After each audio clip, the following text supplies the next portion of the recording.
My mother told me about it when I was around 6 years old. She told me I wasn't an only child. I was one of 2 little boys. You see, she told me that when I was first born along with my twin brother, he died the evening he was born. She never told me why, or how he died, or when they had the funeral for him. She told me about my father going to a deep sense of mourning, and so to never let us forget my little brother. My father made a sculpture of him.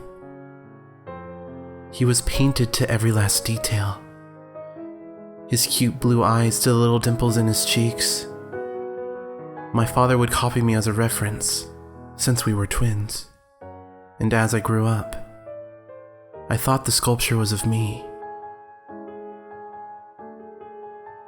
But now that my mother cleared this all up, I felt more close to the sculpture than I did before.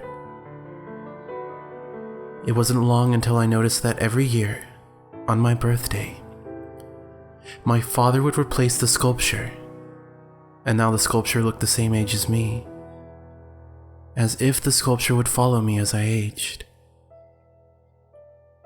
My father continued to do this well into my teenage years, capturing his older and more mature features, and the change in his face.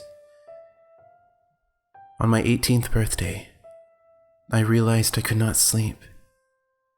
I was wondering how my father made the sculpture so detailed to me so late into the night. Perhaps he took a photo of me and paints it in every detail. I was curious, so I decided to creep my way downstairs to see if I could catch my father making the sculpture. And as I peeked my head around the kitchen door, I felt all of the color of my face drain. There, on the kitchen table, my father was injecting the sculpture with a liquid as he whispered, "You will always be my little sculpture." As I watched the sculpture's hands twitch,